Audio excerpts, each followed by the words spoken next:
By way of brief introduction, I have on my left-hand side from Oakley, Fife originally. Archie Drummond has lived in Tillicoochee for the last 20 plus years. A local activist and previous Labour member, Archie stood in the May 2012 elections as a councillor and was duly elected as an independent councillor for the multi-member ward of Clackmannanshire North. To my far right, we have Keith, who will be known to many of you here this evening, former Alva councillor and council leader. Keith, also a former Marine, was voted as MSP for the Oakley constituency at the 2007 elections. Having held various roles in the Parliament and in the Government, Keith is now the Minister of Transport and Veterans in the Scottish Government. And again, to my immediate right-hand side is again another former councillor and also Fifer. Dennis was elected as a Labour MP for West Stirlingshire originally, and then following boundary changes to the newly created constituency of Falkirk West, thereafter also representing the the Scottish Parliamentary constituency of Falkirk West as an independent MSP. A long-time campaigner for a Scottish Parliament, Dennis is now chairs the advisory board of the Yes campaign. Again, if I can move on then to Archie, if you want to give a brief introduction regarding Yes, that would be super. Thank you. First of all, can you hear me okay? That's good. Can I say to begin with, thanks to Yes Clackmannanshire for giving me the opportunity to come along tonight.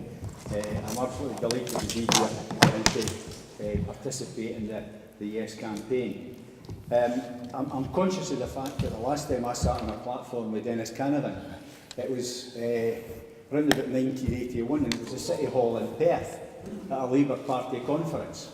And I was just listening to the radio yesterday, I think it was, and the city halls in Perth have got a reprieve and a new lease of life, which is probably more than a lot of the things that we were talking about back then, Dennis. They seem to have fallen off the perch in the intervening time. But that's life as we know it. Anyway, on September the 18th, we had the chance to say yes or no to independence for Scotland. However, for me, the overriding question isn't the one in the ballot paper. It isn't, do I think Scotland should be an independent country? I'll be asking myself exactly the same questions that I've asked every time I've been able to cast a vote in an election or a referendum. And there's been quite a few of those, as you might expect. The questions for me are, what sort of society do I aspire to live in? Can this vote that I'm about to cast get me any closer to that aspiration? And third, and quite important, I've found out over the years, who do I trust to deliver that aspiration? So when I try to answer my own questions, I have to look forward to define the sort of society and what it should look like, the one I want to live in. What direction I need to take to get there, and how I might establish that direction. I'm a lucky man, and life has been kind to me in many ways. And one of my helpful experiences was my first job as an apprentice mining surveyor. Now, I don't know what you know about surveying, but one of the very early lessons that I had was to remember to switch my phone off. The other lesson that I got back then was that in order to know that you're moving ahead in the right direction, there are two things you really have to know. The things you have to know is where you are and where you came from, or you haven't a clue if you're heading in the right direction, headed forward. So in the context of the independence referendum, where have I come from? I was born in a council house in Oakley, the youngest of a family of 4. Although I didn't know it at the day I was born, obviously, my MP was Communist Willie Gallagher back then. My dad was a miner for 51 years, and my mum, who was originally a domestic servant, later worked in Peyton and Baldwin's in Alloa. I grew up in a mining village. I listened to my dad's first-hand knowledge of coal owners. I heard his stories of the 26th strike. He was just a boy who was a bit of a singer to raise money for the Oakley Soup Kitchen. He told me about the achievements of the post-war Labour government that included the National Health Service, the National Coal Board, the Scottish Special Housing Association, and many, many more. From my mum, I also learned a lot about the class society reflected in her role as a domestic servant. Upstairs and Downstairs wasn't a TV series for me, it was part of my family history. I grew up in a community that created the miners' welfare That in turn delivered the pipe band, the football team, the bowling club, the library, and so much more that gave me a solid moral foundation in my life and a strong sense of community. As a young adult, I recall watching Willie Hamilton. He was the MP that followed Willie Gallagher. He was on telly one night and he was explaining that if you stuck up a monkey with a red rosette and a Labour ticket, you would get it elected in West Fife. It would maybe be churlish to say that Willie proved his point, but some have said he did. So of course I became a Labour supporter, not out of blind loyalty, but out of an understanding of the Labour's track record at that time on key foundations of a more equal and more fair society, some of which I referred to earlier. Some years later, between the general elections in 1974, I joined and got more involved with the Labour Party, and that was when I first ran across Dennis and a lot of other socialists with whom I had common cause. Back then, the Labour Party was the place for socialists. Back then. Recently, I watched the BBC Parliament channel run its coverage of the general election of February 1974. Included in that look back at our political history was an interview with William Woolf, who at that time was the leader of the SNP. And I'm quoting him, he said, "We want independence, then we will talk about the kind of Scotland we want." For me, that was the classic pig in a poke.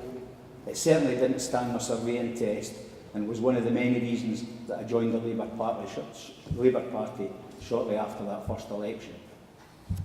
Back then, there was a Labour vision of society aiming for equality, social justice and opportunity, opposed to nuclear weapons and resistant to American overtures to join the Vietnam adventure. That suited me.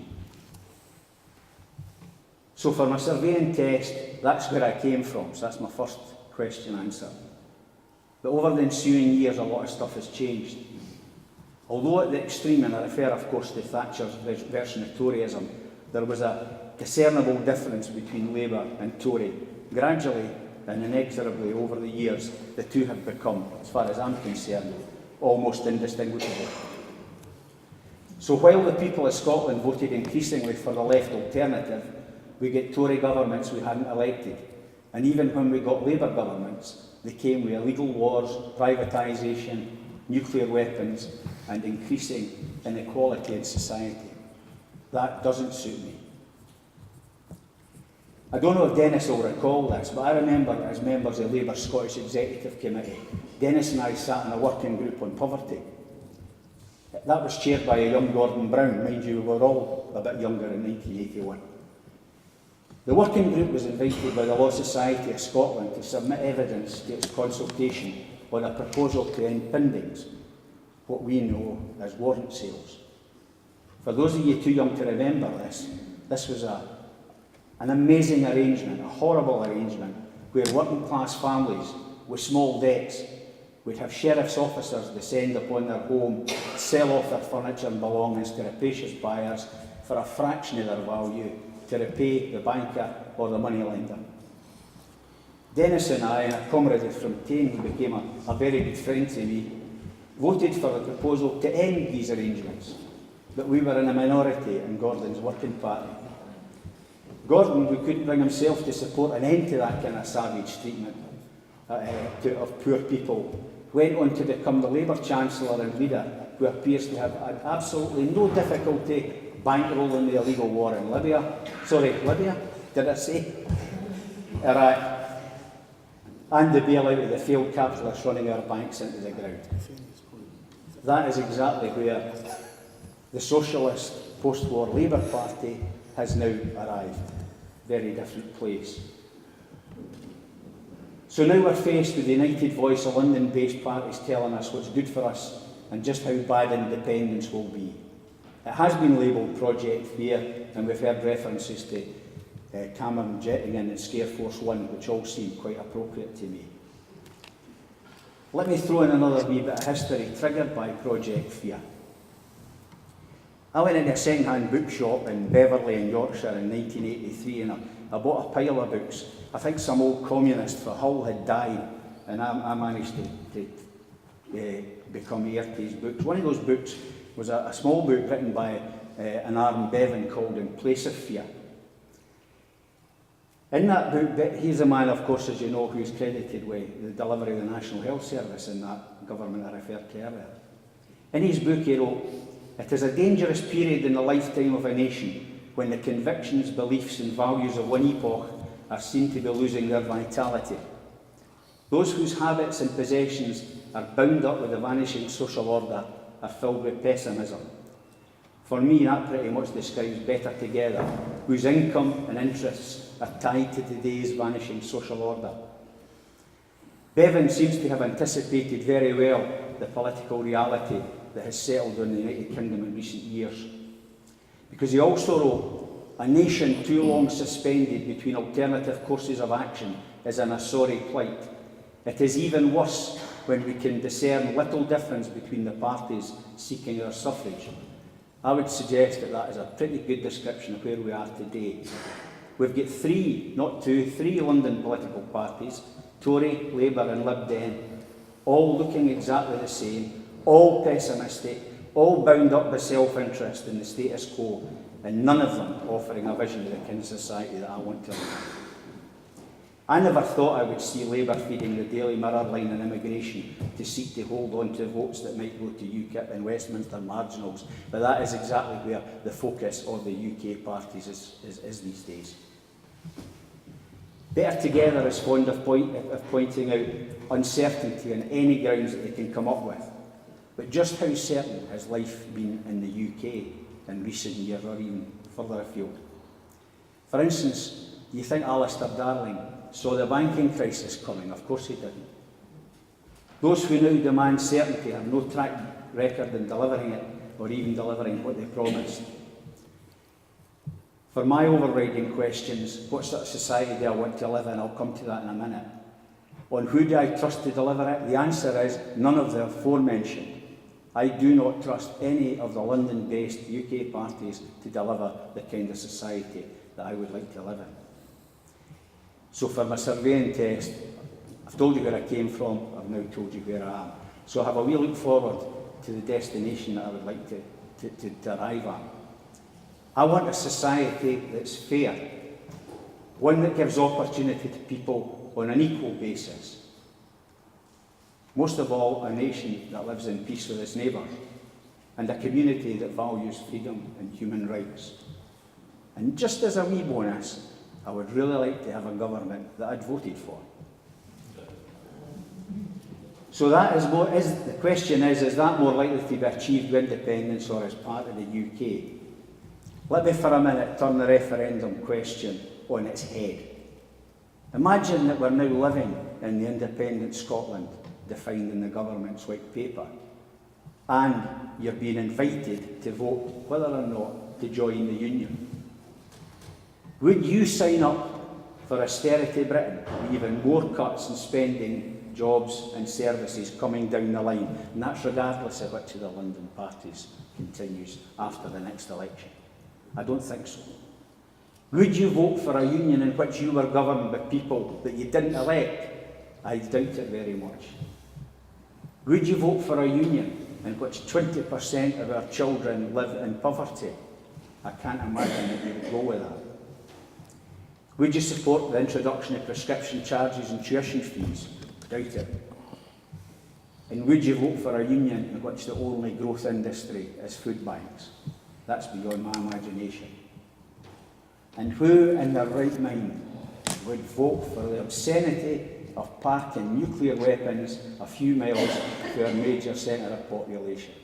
Not me, and I don't think you would either. So if you wouldn't vote to join that union that I have described, and I challenge anybody to dispute my description, why on earth would you vote to stay within that union? In September, we have a wonderful opportunity to map out a different future. From a very selfish point of view, this will be the only chance that I'll get. However, while I would urge you to take that once in my lifetime chance, I'm not going to ask you to do it for me, do it for yourself. I don't believe that anybody can, with any integrity, offer guarantees of milk and honey. But one thing we can do is take our future into our hands. For half of my life, Scotland has been governed by parties the Scottish people rejected. 91% of the current batch of Scottish MPs said no to the bedroom tax, and we got the bedroom tax. 80% of Scottish MPs said no to the privatisation of Royal Mail, to absolutely no avail. The 81% of Scottish MPs who said no to public sector pension changes were drowned out by the Tories, only one of whom, and I use the word loosely, represents a Scottish constituency. So despite the ability to bail out bankers and cut top tax rates, Westminster MPs of all parties, including the Labour MP for this constituency, to his eternal shame, trooped hand in hand into the lobby to vote to cap payments to the poorest people that you and I know. It might be together, but it certainly ain't better. Then, of course, we have had the promise of further devolution from the London parties. They're queuing up to outbid each other. These are the same parties who opposed, just in case you've forgotten, any suggestion of Devomax on the ballot paper, and they now expect us to believe that's really what they meant all along. I'm not persuaded. Just over 100 years ago, a trade unionist called Joe Hill was active in America, and he wrote a song, "You'll get pie in the sky when you die." Better Together seemed to have resurrected the lyric and missed out on the irony. And you will note that there is absolutely no clarity, no certainty from the people who demand certainty in all things of what is on offer. Indeed, there appear to be three different offers. There's the Ming Campbell Liberal one, I don't know who produced the Labour one, and we're being promised a Tory one any day soon. So we cannot know if the pie in the sky is better, but it clearly ain't together. You get three different versions. So if I thought there was a pig in the poke in 1974, that poke is full of pigs now. One less clear than the other. A yes vote lets us do it our way. We may make mistakes, we will make mistakes, but they'll be our mistakes. That's how we address the long-standing democratic deficit of government after government that we rejected. Much is said about the economy, and in relation to Scotland's economic position, I am, for one, I'm absolutely relaxed. I have always been. I never saw it as a particularly significant issue. Scotland's ranked 8th by the OECD in terms of GDP. We are not poor. But take a look around the world. There are many independent countries whose economies are far weaker than ours, and I don't see any of them. I don't know if Crimea is an exception to that, but I don't see any of them offering to sell their independence to the highest bidder. Last year, I had the pleasure of visiting Cuba. It was a lifetime ambition. I would recommend it, by the way. Wonderful people, fabulous climate, there's not a lot of money, and there's a very fragile economy. I made a point of talking and listening to people. If I can bore you on another occasion, I'll tell you about the most fabulous mugging that I ever had in my life, when I was mugged by an attractive woman for an hour and a half who cheated me at about 20 pesos on the price of my cigars, but took the trouble to show me a museum, take me to a friend's bar and show me how to make cocktails. It's a fabulous country. But I spoke to people, and the taxi driver that brought me back to my hotel one night, he was telling me he wasn't happy with everything in Cuba. He was a law graduate who was driving a taxi because he couldn't get a job as a lawyer. I can't imagine that the pay would be terribly different anyway, but he was obviously frustrated. But he was fiercely proud of the independence of his country and the fact that they had achieved it by their own hand, albeit in very different circumstances to us. So there's no parcel of roles in those nations. Another question that people keep throwing up from the Scareforce camp is the one of currency. Osborne, Balls and Company say they will refuse to allow us to continue to use our pound. I would just refer to the Irish experience. For 40 years after a war with Britain, Ireland continued to use the pound without any apparent difficulty and moved on in due course to use the euro. So if a country that had been at war with Britain can carry on that way, I see absolutely no difficulty in a friendly neighbour doing exactly the same. And I pose the question, are Scottish Labour and Lib Dem MPs seriously proposing to attempt to undermine the Scottish economy after a yes vote? In my view, that would require a degree of backbone and principle not previously apparent. I go back to my first question. What sort of society do I want to live in? I want one that is more fair and more equal than the one I live in today. I want a government that reflects the social priorities that the people in our society have voted for. I want to see our resources, and they are vast. I want to see them directed to addressing poverty, education, unemployment, and not nuclear weapons. I want to live in peace and not a constant state of war in some far-flung part of the globe. I repeat what I said earlier, there are no guarantees in an independent Scotland. But it will be up to us, and in September we will have the opportunity to build the sort of society that I aspire to. Joanne Lamont may believe what she said in STV, just let me remind you what that was. We are not genetically programmed in Scotland to make political decisions. She may speak for Labour, she may even have been only speaking for herself, but there's no way she spoke for me, and I can't imagine she spoke for many people in this room, or indeed across Scotland. I am dying to make the biggest political decision of my life, and that's exactly what I intend to do on the 18th of September. When that day comes, I will vote yes, and I urge everyone here to join with me. Yes to take the power to shape our future, yes for a fairer society, and yes for our independence. Thank you.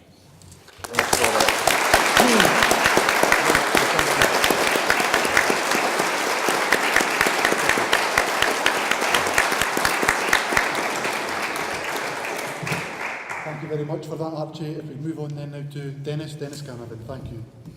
Thanks, Gary, for your kind words of introduction. And it's a particular pleasure to share the platform with you and also with Keith and with Archie. I'm a convert to the cause of independence, and I would like to tell you something about my political journey. How is it that I ended up in this particular destination?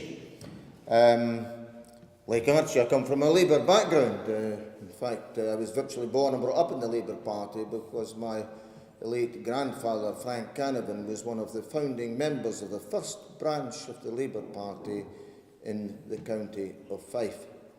And I'm very proud of that, and I'm sure that my granddad was very proud of that too. Granddad wasn't born in Scotland, he was actually born in Ireland, but he and his brothers and sisters and parents came to Scotland in the latter part of the 19th century.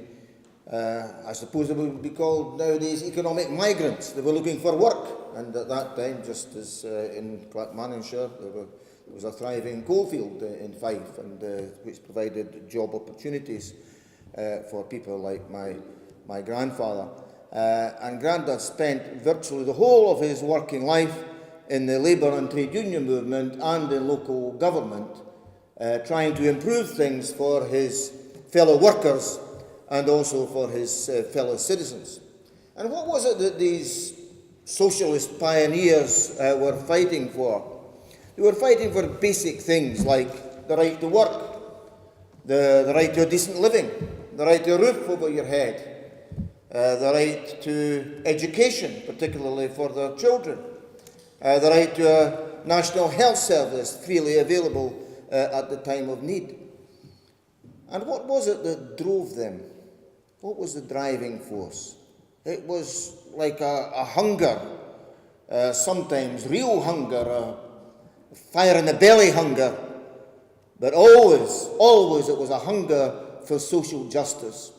And I maintain that hunger for social justice is something which many people in the Yes Scotland campaign, we are striving for that, and the hunger for driving for the social justice is our main driving force.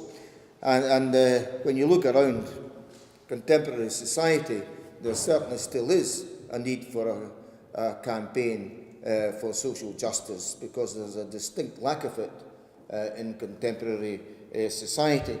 Last week, the Office of National Statistics revealed that the gap between the rich and poor is widening instead of narrowing.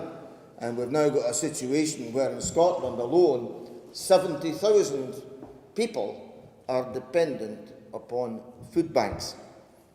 And of course we have this iniquitous bedroom tax, probably one of the most evil taxes that's ever been invented.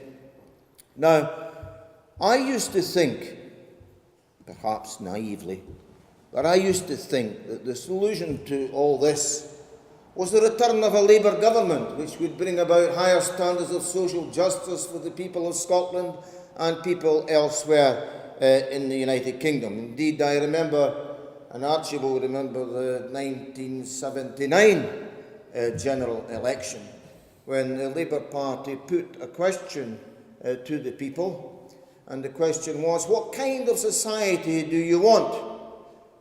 Do you want a greedy, grasping, ruthless rat race, where only the strongest survive and the weakest go to the wall?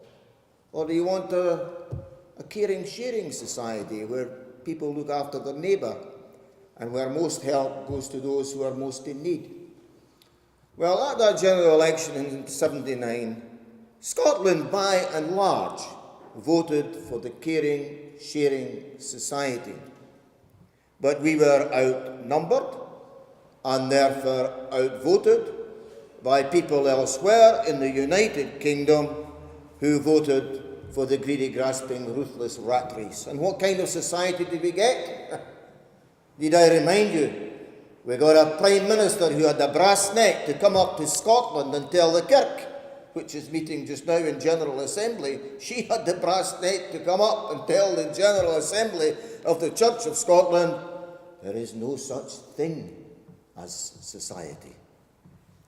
And of course the rest is history, the devastation of many communities in Scotland, the destruction of many of our once proud industries, including the coal industry, which was so strong at that time in counties like Clackmannanshire and Fife. Well, history has a habit of repeating itself, because here we are again. Scotland is once more being ruled by a government we did not elect. It's a coalition at Westminster that is ruling the country, and the lead party in that coalition is the Tory party. And need I remind you, there are 59 Westminster constituencies in Scotland, and the Tory party, the lead party in that coalition, has got the grand total of 1 parliamentary seat. And yet, the same Tory-led coalition at Westminster, because of their superior numbers in the House of Commons, they are able to foist upon us policies which we did not vote for, and policies which the majority of the people of Scotland did not want. This Tory-led coalition, they're good at looking after their own, they're rewarding the rich with massive tax handouts, but they're punishing the poor with savage cuts in their welfare benefits, including a cap on their benefits and the bedroom tax to which I earlier referred. So it's not surprising that the people are crying out for change. But what does Westminster offer by way of change? Well, the present Tory-led coalition, they've made it quite clear that they are going to carry on regardless. They are not going to change course. What about the opposition? I sometimes turn on the telly and I look at the green benches in the House of Commons, particularly the opposition benches, which I occupied for most of the time that I was there. And what do I see? I see this guy called Ed Miliband, who offers very little, if anything, by way of radical change. I mean, it took him over a year to give a half-hearted and rather reluctant commitment to abolish the bedroom tax. And even now, he is maintaining the benefits cap which was introduced by the Tory-led coalition. So, to my mind, all that he offers is another brand of austerity.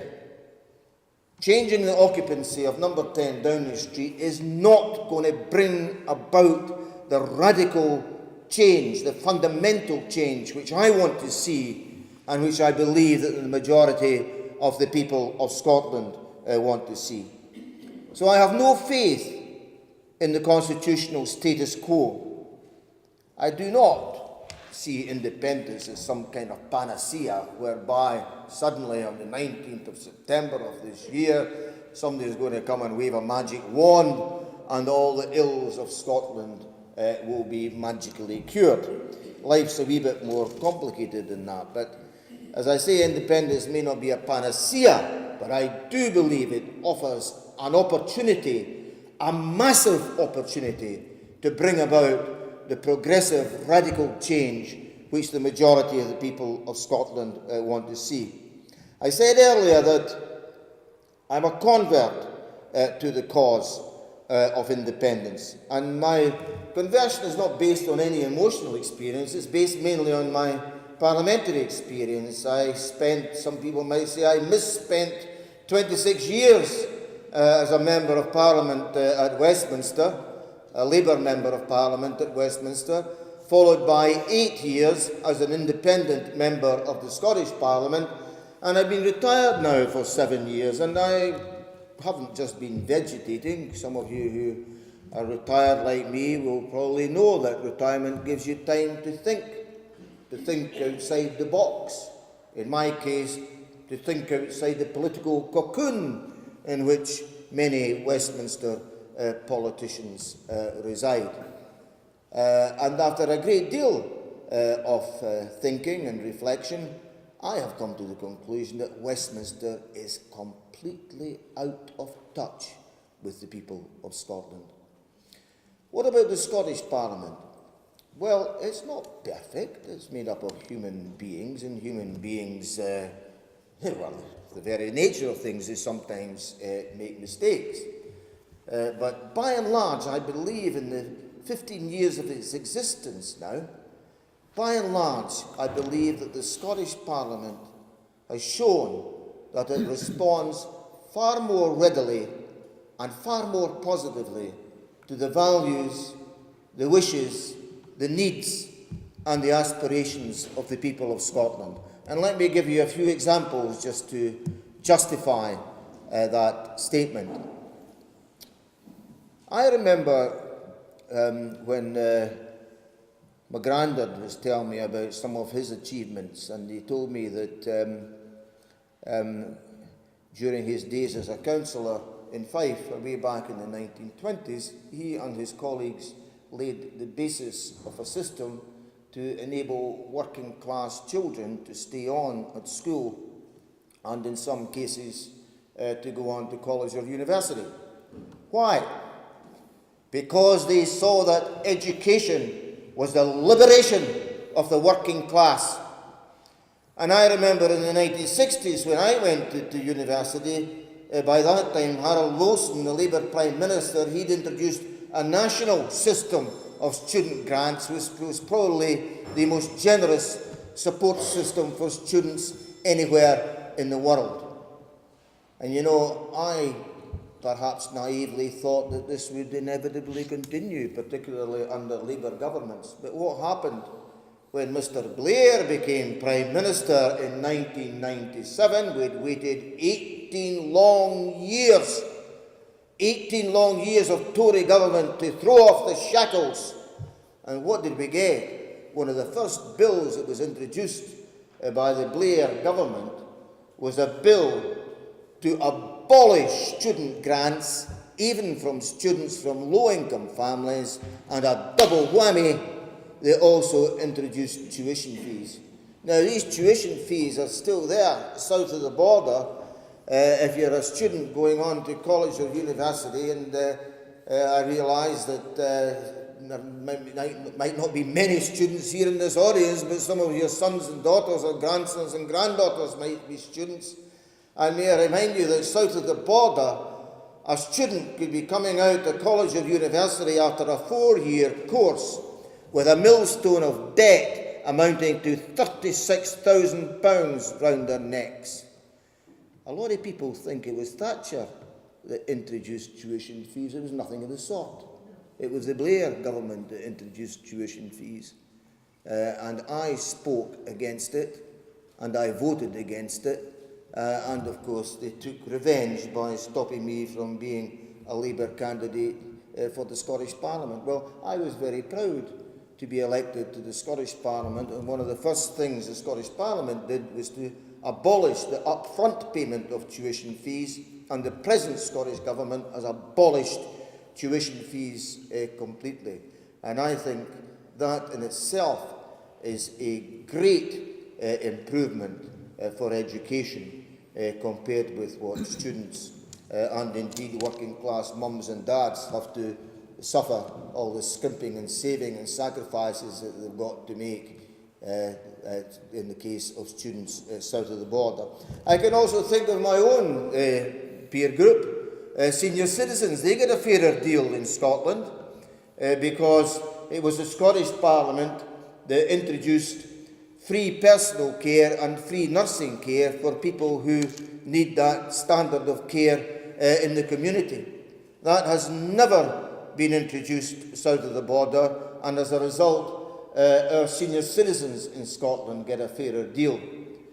I can think of other examples as well. I can think of our National Health Service. At one time it was described as the jewel in the crown of the welfare state. A National Health Service freely available to all at the time of need.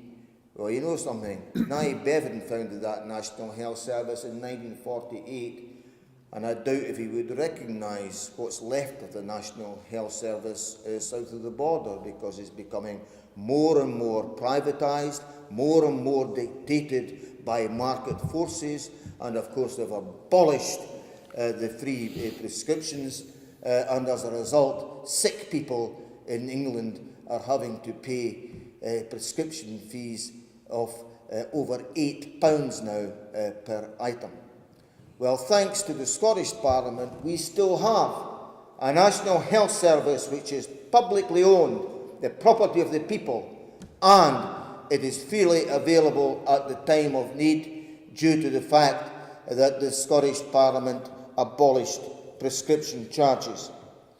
And you know, I feel disgusted sometimes when I hear the language from some of our contemporary Labour politicians who go bleating on about something for nothing, something for nothing. That's all it is. These people wanting something for nothing. And they even describe it, some of these so-called Labour politicians, they start criticising Salmond for allegedly giving out sweeties to the people of Scotland in order to bribe them to vote yes in the referendum. Well, I ask you, is free education just a sweetie? Is a free National Health Service just a sweetie? Good heavens, people like Keir Hardie and Nye Bevan must be burling in their graves when they hear so-called Labour politicians using that language. They clearly do not understand the relevance and the urgent need for important services like education and the National Health Service. So, I say that the Scottish Parliament has, in the 15 years of its existence, it has delivered significant improvements for the people of Scotland which they would not otherwise have, and improvements which are much better than what is happening south of the border. But of course, the powers of the Scottish Parliament are very limited. I mean, most of the big political decisions, and certainly most of the big economic decisions, are taken at Westminster. And I say to myself, and I say to you, that if the Scottish Parliament had the full powers of an independent Parliament, then surely it would be able to do so much more to improve things for the people of Scotland. If, for example, the Scottish Parliament had powers over defence and foreign affairs, we'd be able to get rid of nuclear weapons, and we'd be able to ensure that never again are we going to be involved in illegal and immoral warfare. And if the Scottish Parliament had powers to regulate the financial institutions, then we'd be able to stop bankers filling their pockets with big fat bonuses while bringing the country to the brink of economic disaster. And if the Scottish Parliament had powers over all taxation and national insurance, it would be able to introduce a fair, progressive system of taxation whereby the rich pay more, the poor pay less, and the very poor shouldn't be paying any tax at all. And of course, we'll be able to introduce a fairer system of benefits, including the abolition of that iniquitous bedroom tax, which would never have seen the light of day if there had been a Scottish Parliament. So I see independence not as an end in itself. I see independence as a means towards building a better Scotland, a more prosperous Scotland, and above all, a fairer Scotland. And why stop there? There's an old Scots saying, we're all Jock Tamson's bairns. Some people might translate that as saying we're all God's children, but whether you believe in God or not, we are all members of the human race. We are all citizens of the world. And I must confess, I'm not a nationalist at heart. I realise that some of you are quite comfortable with the description of nationalist, and fair enough, you've been campaigning for independence for longer than me, no doubt. But I would prefer a description internationalist, or even the S word, which Mr. Blair said we should never use, the word socialist. And I firmly believe that we should be setting our sights in an independent Scotland to build not just a better Scotland, but a better world through our full membership of the international community. And I was disgusted when I heard Mr. what's his name again? David Cameron. He visited Scotland the other day there on a day trip. Oh no, it was a 2-day trip, sorry. One overnight stay. And he said, quote, Scotland at present enjoys more oomph on the world stage as part of the United Kingdom. Well, I don't know what Mr. Cameron's definition of oomph is, but I am appalled when I see some of the so-called international policies emanating from Westminster. I mean, some of it is so xenophobic, anti-European, virtually racist in many respects, anti-immigration, and we've now got a situation where the UKIP tail is wagging the Tory dog to such an extent. You know something? If we don't vote yes in this referendum this year, there could be another referendum out of Europe either next year or the year thereafter, and we could find ourselves expelled against our will from the European Union on the strength of Tory and UKIP votes south of the border. Well, I want nothing at all to do with that kind of foreign policy. I want an ethical foreign policy, and I want to see an immigration policy which is based on the equality of human beings, irrespective of the colour of their skin, irrespective of their nationality, irrespective of their faith, and irrespective of their country of origin. That is my definition of Jock Tamson's bairns, and that is the vision of Scotland that I want to see. And I think that that is in conflict with the foreign policy which is emanating from Westminster at this particular time.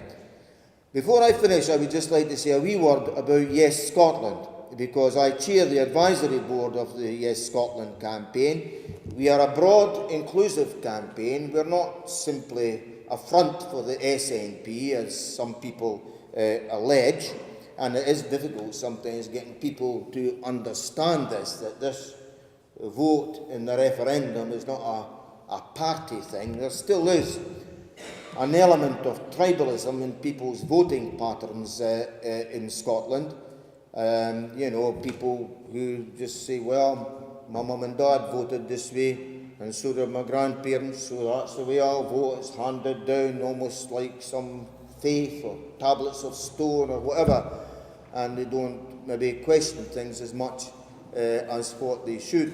I came across a woman recently, very good supporter of mine. She supported me and voted for me through thick and thin, even when the Labour Party expelled me and I stood as an independent. She switched her vote to vote for me. And when I approached her recently about the referendum, you know, she was very doubtful about it all. She still needs a bit of persuasion, but I'm working on it. But she said initially, oh, look, Dennis, son, this is a step too far. You're surely not asking me to vote for that man Salmond or for the SNP. My father would kill me. I would say, well, look, Janet, for a start, your father's been dead for about 20 years, so there's no fear on that score. But I must say this, I'm not asking you to vote for Alex Salmond. I'm not asking you to vote yes for the SNP. I am asking you to vote yes for a better Scotland, which will be able to determine its own destiny. And I think that that is part of the message that we must get across. Can we win? Well, this time last year, I can remember a lot of the pundits and pollsters and a lot of the unionists were saying, no, they've got no chance, these people. You know, there was a touch of arrogance and complacency about them. You know, they're no so sure of themselves now. I think that the gap is beginning to narrow. The momentum is on our side. We still have got a huge amount of work to do to win a yes vote, but we're up for it. I always said that the campaign wasn't going to be a short-term sprint.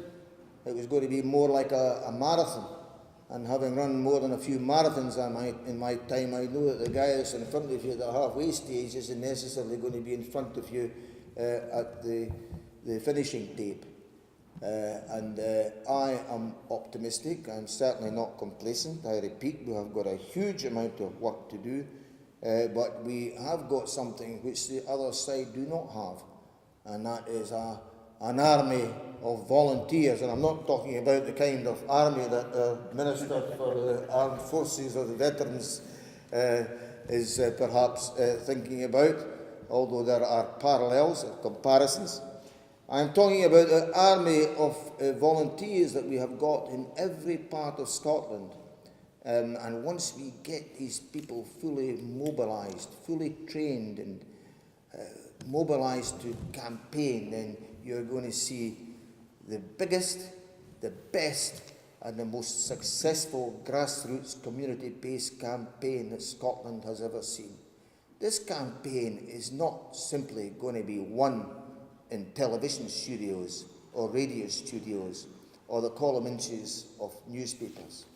This campaign is going to be won by getting the hearts and the minds of the people of Scotland in the communities of Scotland. And I am confident that we can do it by getting a positive message across. And a positive message is quite simple. We're going to take that message out to every village, every town, every city, every shopping centre, every college, every university, every workplace, every home in Scotland. And our message is this, that it is only by voting yes in this referendum that the people of Scotland are going to be empowered to choose their own government. The people of Scotland are going to be empowered to build a new Scotland, a better Scotland, a more prosperous Scotland, and a Scotland that will play its full part in the international community and help to build a better world. And when we get that message across, we shall win a famous and historic victory.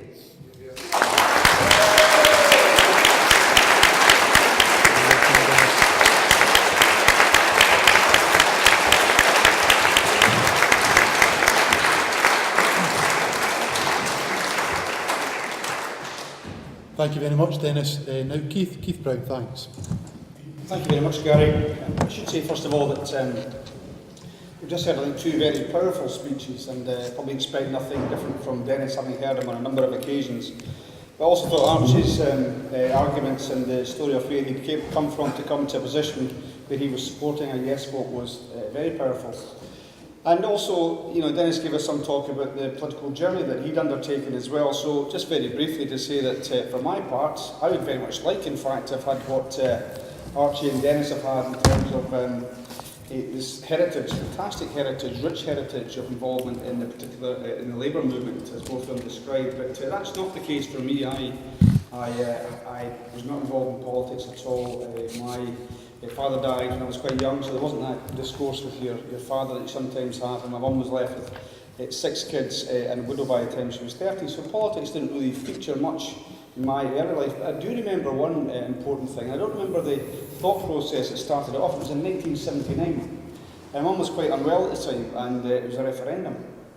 And I remember as a 17-year-old asking if I could use mum's poll card to go down to vote, because she was too unwell to go to the polling station. She said, "No, son, that's illegal, you can't do that." So of course I didn't vote. But I do remember, I can't remember why I was so keen to vote. I wanted to vote yes, but I do remember that point. And of course, it's sometimes forgotten, but at that time Scotland voted yes.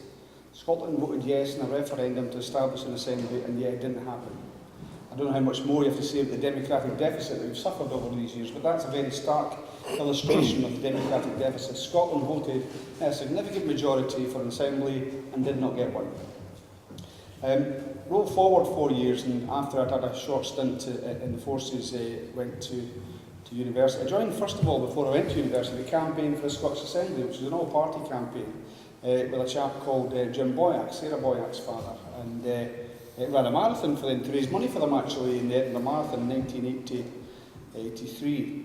And then within a year, went to university. Of course, you get the entreaties from different parties. The Labour Party in those days, if they liked the look of you, would tell you could be a councillor, especially in Dundee. You could be a councillor at the drop of a hat. You could be an MP if you're good enough. And yet the SNP, by contrast, at that time, I think 12% in the opinion polls. But I still thought, no, I think the SNP, for me, would deliver what I was most interested in by that time, the idea of independence for Scotland. So we have our different journeys as to how we got to where we are. And it was very, it was tough to take that decision. If you wanted to be involved in politics, and I wasn't sure that I did, although I didn't know I wanted to study it, then if you wanted a career in it, there was a very obvious path to take if you're in Scotland in the 80s. And yet, despite that, I still felt it would be a better option to hold out for independence, which is the defining idea for the SNP.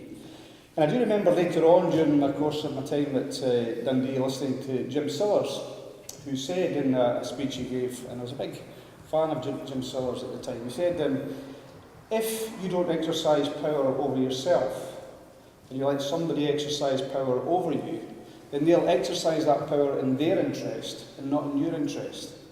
And I think once again, Jim Sillars, as he's done many times, cut to the very essence of what the idea of independence was about. It was the idea of taking your own decisions, for good or ill. And I think, as Dennis has said, if we have, as I hope and expect that we will, a yes vote in September, independence in March 2016, then whoever's elected at the election just after that, because they'll have a chance to vote for any of the parties, whoever it is, even if it's the SNP, will make mistakes and will get things wrong. There'll be people exercising powers that they've never had before, and they're bound to make mistakes. But the thing is, that's how you learn and progress in life. And if somebody else is making those decisions for you, then you don't learn those lessons. And also, I think you can become a bit habituated, a bit used to the idea somebody else takes decisions for you. It can seem quite scary, the idea of taking decisions for yourself. And yet, if you look at some of those decisions which have been taken for us by others, then you can see perhaps we wouldn't do so badly. Would we have decided, well, as Dennis quite rightly said, there is no majority, there's barely even a minority for support for the bedroom tax in the Scottish Parliament. There's no way that would get through. A Scottish Parliament would never have voted for the poll tax. I'm not saying it's exactly as it's been described in the papers, that Scotland's got a solid left-of-centre nature which will never change. I don't think that was ever true, to be honest. And the only party actually in Scotland which has ever had a majority of the popular vote has been the Conservative Party back in the 50s. But we would never have voted for the poll tax.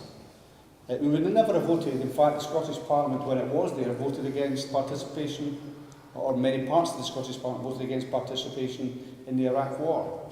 And that's another fundamental power which can transfer as soon as you have independence, so that never again would you have decisions taken by essentially one person talking to another world leader deciding that they were going to commit the lives of hundreds of thousands of Iraqis and tens of thousands of people from their country as well. So I don't think that we should be too scared of taking on those powers which are currently exercised by others, by and large, who we didn't vote for on our behalf. Just a couple of, I could say many of the same things that both Archie and Dennis have said, but to try and give perhaps a different take on it. I went to a hustings recently. It was yes and no, and it was at Forth Valley College. And I spoke, and there was a young woman from Generation Yes in the Yes campaign. She spoke, and on the other side it was Gordon Banks and Richard Simpson, and they spoke at some length. And eventually the questions were then sought from the audience, and they were all directed at the two Labour representatives. And it was quite obvious that people were not happy with the campaign of fear that the Labour Party were running. And the guy in the front eventually said, look, I don't want the SNP. I'm Labour, I have been all my days, although I was only about 21. I've been Labour all my days. I want to see a Labour government in independent Scotland. I think the reason I mention it was because of the reaction I got from one of the Labour representatives, which was to attack him and say, if you were really a Labour member, basically they're accusing the guy of making it up, and he's not. There are many people in the Labour Party who really do like the idea. I think, as Archie has outlined very well, and Dennis subsequently, like the idea of a renewed Labour Party and what it might be in Scotland. And that's why they have come to the conclusion that independence is a better option. And also, I think they are just too smart to take in some of the scare stories that we've been fed from, in their case, particularly the Labour Party, but from all the other parties as well. And they're all designed with one thing in mind, to undermine your confidence in the idea that you can take responsibility for your own affairs. The scare stories are just becoming so ridiculous. I think today, I was just talking beforehand, it's your kids' clothes are going to go up in price. That's the latest one. Although the person, I think it was Gary was saying beforehand, that when the person that alleged this was going to happen was asked about it, and said, well, you sure that's what's going to happen? No, but it could. Well, maybe it could go down in price as well. Alright, well, it's all uncertain. There's this kind of constant attempt, whether it's mobile phone roaming charges, whether it's the cost of your borrowing. Remember, they started off by saying, if you vote for independence, you're going to lose the AAA status that the UK has got in the world. Well, the AAA status is gone. The UK has lost that. And whether it's Moody's or Standards & Poor's or these organisations which rate countries' creditworthiness, they've all said Scotland would have the top credit rating. And why wouldn't we? Archie is quite right, we are not a poor country. However, when he said that, it did occur to me, we're not a poor country, but here in Sauchie and in Alloa, we've got food banks, and we're not a poor country. We've got enormous wealth, whether it's Diageo again in this constituency, there's more whisky in this constituency than anywhere else in the world. We've got oil and gas, we've got renewable energy, we've got a very well-educated population, far better starting point than many other countries who've achieved independence. So we're not a poor country. And yet the figure that came out most recently that was most damning was the one that said, and apologies I've got this wrong, this is the UK, 5 people in the UK have got wealth which is equivalent to the bottom 12 million in the UK. So 5 people have got more money than 12 million people. And when you get a country as unequal as that, then you realise really we could do a lot better than that. 5 people, I forget how many buildings it was that they had, but you'll see even this weekend these rich lists have come out celebrating the fact that the rich have got even richer. In fact, in Scotland, the rich have got richer than the rich have in the rest of the UK. Incredible amounts of money. And that's seen by some in the UK as something to be proud of. And maybe it is, there's nothing wrong with getting ahead in life. But when you have food banks, and if you've been recently to the one in Alloa, and it's just grown and grown, the amount of food that's in there, the amount of people that go to the food bank now, when you've got that level of wealth next to that level of poverty, when people don't know where they're going to get something to eat, and seeing in these food banks things like babies' nappies and toiletries, which people can't afford, then we've got something fundamentally wrong. So even if we manage just to shift that, the inequality that we have, and there's a very good book about this called The Spirit Level, which tells you, a very good book, which basically points out it's those countries which are more equal, not a kind of communist equal, everyone's got to be the same. But those countries which are more equal in terms of power and in wealth are the ones which do extremely well, the Scandinavian countries, for example. So I think there's a great deal more we can do than is currently done just now. But the underlying point is the fact that we will make our own decisions. We will make the choice. It won't be the case, as Dennis has said, for half of his adult life we voted for governments and got a different government down at West. That is so destructive of the body politic, because it tells you don't really count. It doesn't really matter what you say. And so then you get the reaction in Scotland over the 80s and 90s where everybody votes for a party against what's happened. So they all voted for the Labour Party. At one time you had 50 out of 72 MPs. And that's a reaction to continually being told what you're asking for doesn't count, you're going to get a government. And that's not because people in England and Wales are nasty Machiavellian people. They're voting as they see it in their interest. And their interest is what will count, because they will have the numbers to do that. And today we're hearing on the airwaves the latest one now, whether there's a housing bubble or not in the South East, I'm sure there is, especially in London. But if you're going to have all these non-doms and these extremely wealthy people saying that London is the best place to come in terms of tax and buying these huge houses for cash, then of course that's going to force up prices. If you're going to pay civil servants in London a waiting allowance, i.e. more than everywhere else in the UK, that's going to force up prices as well. So because of this, because of the increase in housing costs that they're seeing in the South East, we're back to what we got in the 80s and 90s, which is Mark Carney, Governor of the Bank of England, saying, well, we should really be looking at interest rates again. Now, if you remember, a previous governor, it may have been a deputy governor, went to the north of England, and he told people in the north of England, where unemployment was extremely high at that time, that higher interest rates, which was helping to cause unemployment, were a price worth paying to bear down on inflation in the southeast of England. And that's the same argument we're seeing just now. And it's not because there's something evil or terrible at the people that are saying that. That's because it's in their interest. It's not in the interest of the north of England just now. It's not in the interest of Scotland. Scotland's housing market is not, with perhaps the exception of Aberdeen, Scotland's housing market is not overheating to that extent. And the point is simply that they are taking measures which are in the interest of that part, that very powerful part of the country, and it's against the interests not just of Scotland but other parts of the UK as well. And that is what we can change. That is one of the things that we can change. I should say that another thing to mention is the different way in which we approach politics. So we're going to have a decision to make on Thursday this week, and none of us are here to give party political broadcasts, but wouldn't it be something else if in Scotland we end up on Thursday with no UKIP representative, when we expect that UKIP to win?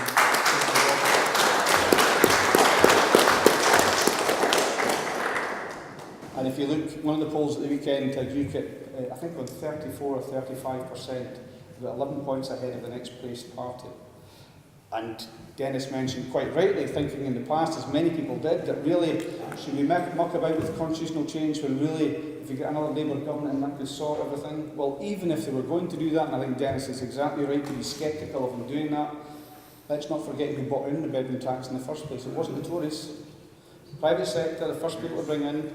Tony Blair employed Lord Freud to come up with the idea of the bedroom tax, introduced down there first of all.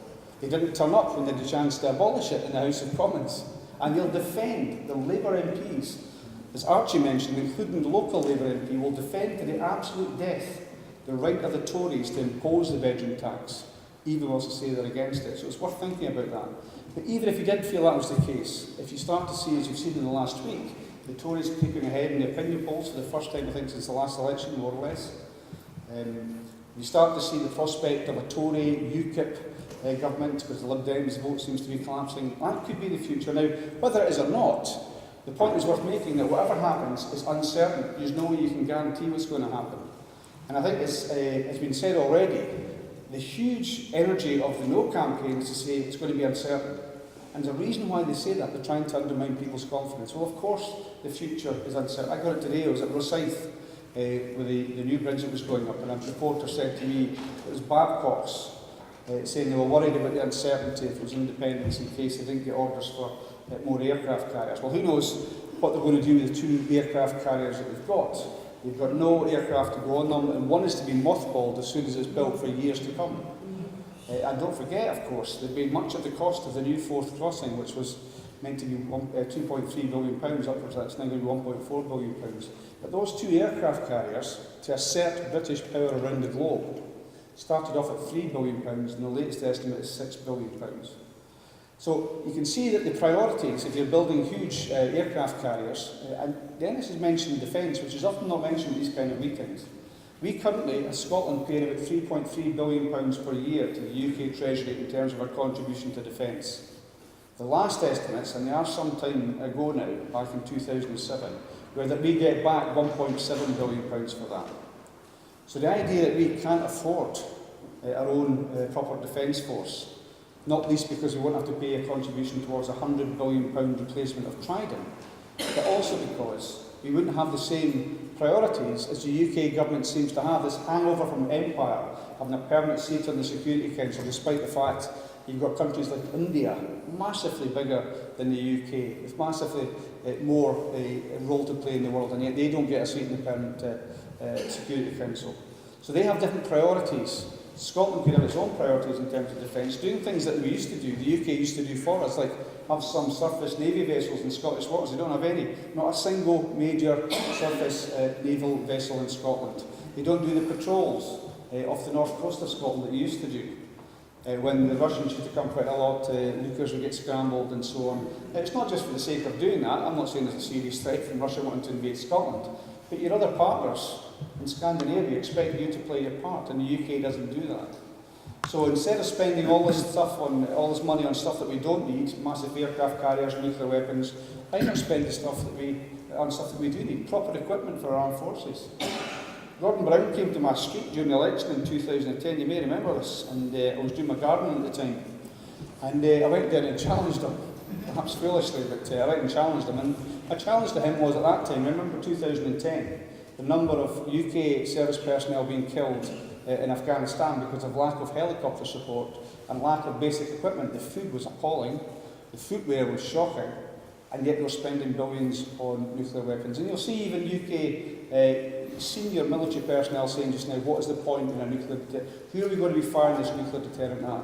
And yet, as I say, despite what we've already paid for it, we're being asked to pay our share of another £100 billion towards that. So, whether it's taking different decisions on defence, whether it's making sure that our young men and women don't go off to wars, which who knows what the real interest was in the Iraq War, it certainly wasn't in Scotland's national interest, we would have the chance to take those different decisions. And all I would say is if you get a chance to talk to somebody else about the referendum, and I'm sure if you have done, you'll have heard the reports, people saying back to you, can we manage on our own?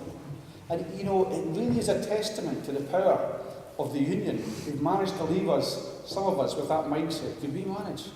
You know, look at countries, Montenegro, a small country with a population about the size of Edinburgh, independent member of the United Nations. A fantastic wee country, absolutely liberated by its independence. Czech Republic, Slovak Republic, which everyone said was going to be an economic basket case, was the term that was used. Czech Republic might flourish, but Slovakia wouldn't. Slovakia is doing better than Czech Republic, and both are doing far better than previously. So there is no question in my mind that there's nothing distinctive, there's nothing unique about Scotland that says that we could not make a very good fist of being an independent country. We have got some incredible advantages. We've won the lottery once with the oil. And let's just talk very quickly about oil. People have said, and they've been saying it since the 80s and the 90s, it's running out. There's almost nothing left. Well, even by the most objective assessment, there is as much to come out by value as has come out already. And look what the difference is if you've got control over that. Norway, £600 or £700 billion in its oil fund. £600 or £700 billion. Contrast that with the UK, 1.4 trillion, twice as much as Norway's oil fund. That's a positive figure. The UK is in debt by £1.4 trillion. Now, how can you come from that position and say that a country like Scotland couldn't make a good fist of itself? So I think there's everything to vote for. If they're convinced of it, yes, I would encourage you, just go out and try and convince one other person to do that. By the way, make sure you vote the right way, whichever way it is, not UKIP on Thursday as well. But try and convince one other person to vote yes, and like Dennis has said, and Dennis has seen this from the top, he's the chair of the advisory board, and he's going to meetings like this night after night after night. The tide is with us, we can win this, but there's still more work to do. Thank you very much.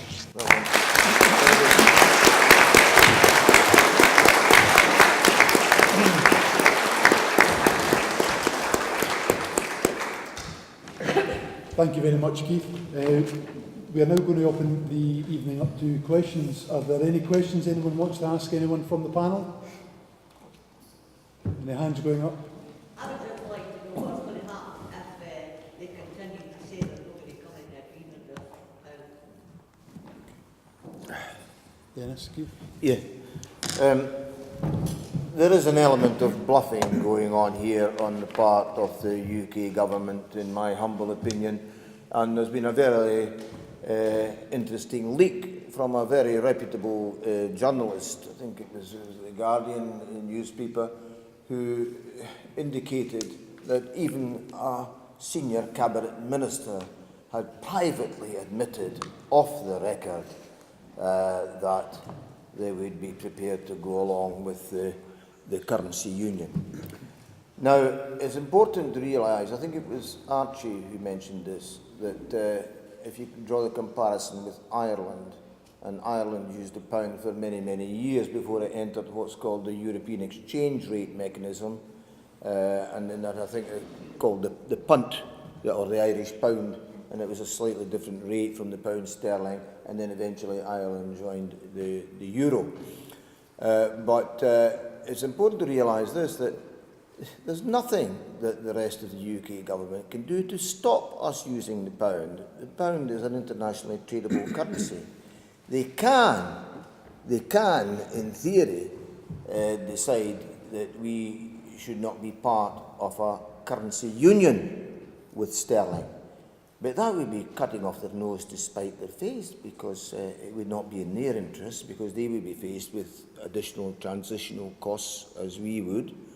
And also, they would have a crippling deficit in the balance of payments, because they would lose most of the revenues from the North Sea oil and gas. So for all of these reasons, my view is that well, the Scottish Government has made it clear in the White Paper that that is their preferred option, a currency union with sterling. That would still have to be negotiated, but I think that the rest of the UK government would face up to the political and economic realities and go along with it. But ultimately, it's up to the people of Scotland too, in the longer term, to decide on the currency option. You know, that is what independence means. Okay, thank you. Question here. With the currency, would it be controlled by the Bank of England, or would we have our own control of it in Scotland? The interest rate. On the interest rate, right. Well, it's interesting. At present, a lot of people think that it's the UK Treasury that control interest rates, but it's not. It was virtually the Chancellor of the Exchequer, or the UK government, or the UK Treasury, until 1997. They had the biggest say on interest rates. But then Gordon Brown, when he became Chancellor of the Exchequer, handed over control of interest rates to the Monetary Committee of the Bank of England. So even at present, we have very little democratic control over interest rates. That arrangement would continue. I know that Alex Salmond has said that he would like to see a stronger Scottish representation on the European on the Bank of England Monetary Committee, but it would, you know, by and large, it would be a continuation of the status quo if the sterling currency union comes about. Why can't we just have our own currency? Well, that's Canada, that's an interesting question, and it may very well be that in the fullness of time, there may be a future Scottish government would like to consult people about having their own currency, and there are advantages and disadvantages in that. The present Scottish government set out in its white paper 4 options. One was sterling with a currency union, one was sterling without a currency union, one was an independent Scottish currency, and the other one was joining the euro. And the independent commission that looked into this matter consisted of Nobel laureates in economics and so on.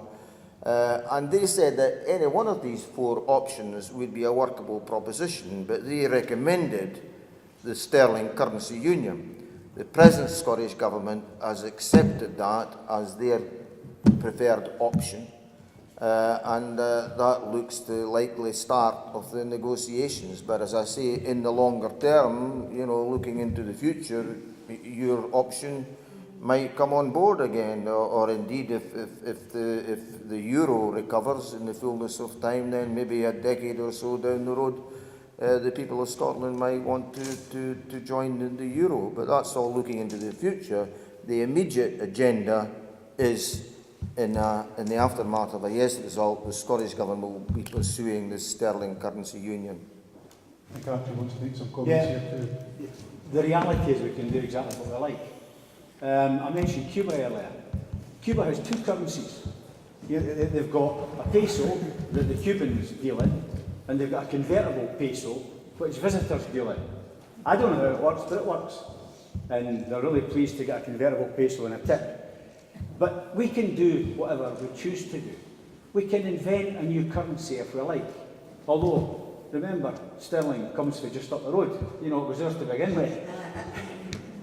The question is, what does it make sense to do? And as Dennis said, that is the advice the Scottish Government was given. It makes sense to continue with a monetary union. Of course it does. And it actually makes sense for both parts because we are so closely linked. The reference was made to interest rates as well.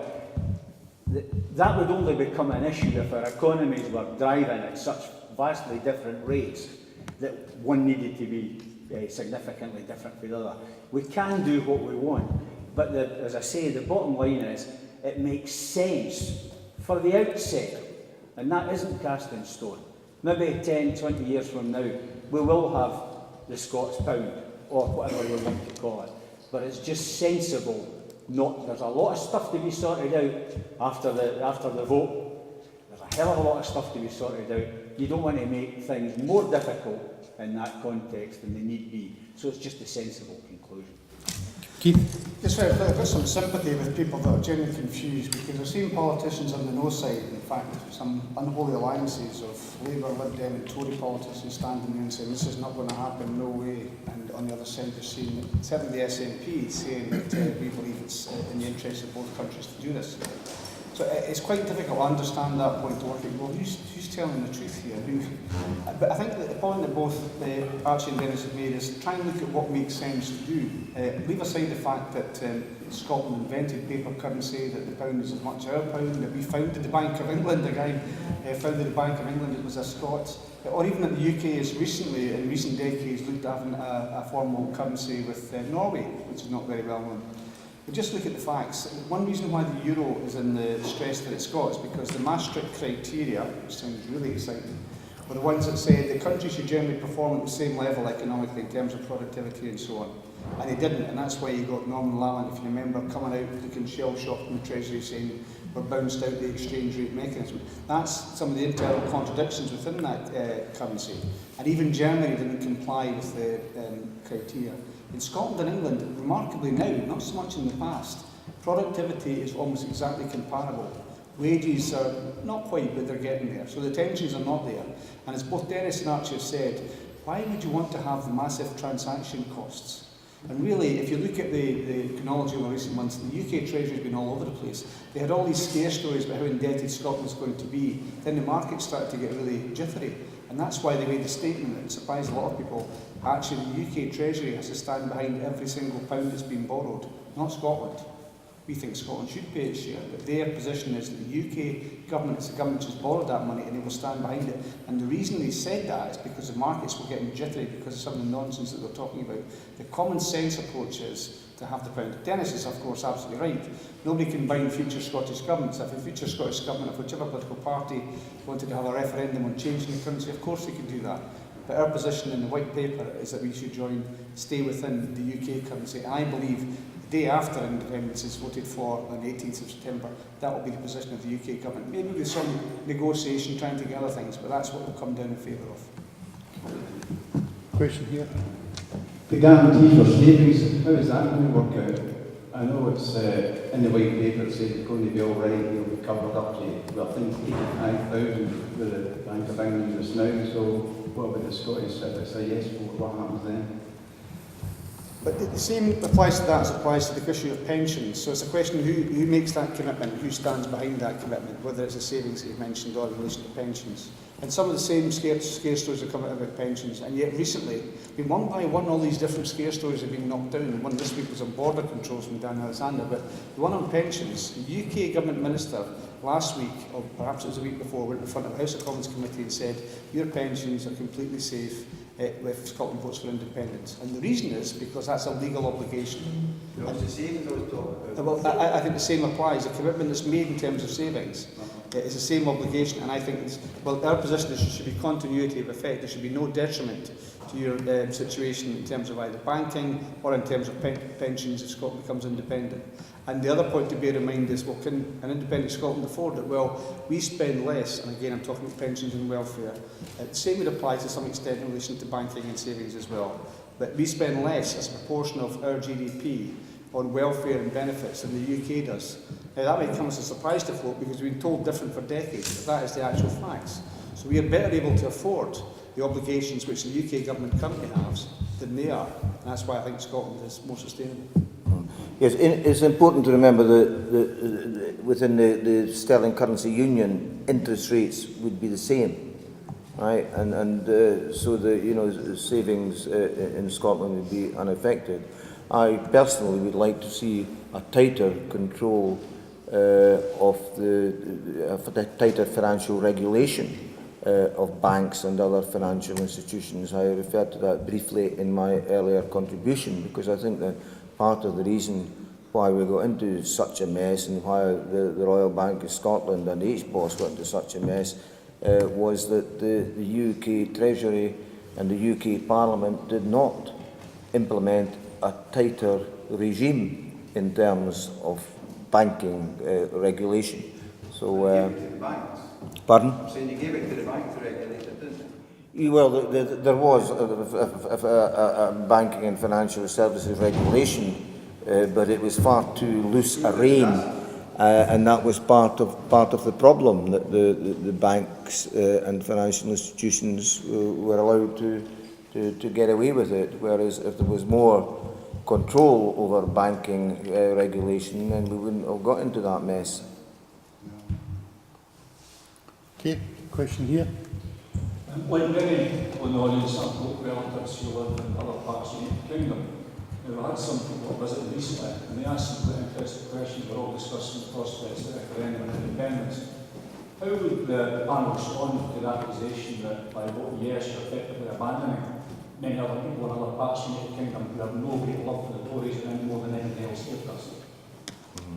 No, I don't think we'd be abandoning them at all any more than we'd be abandoning people in other countries. We'd still be members of the European Union, and as co-members of that European Union, we would still be able to cooperate with other countries.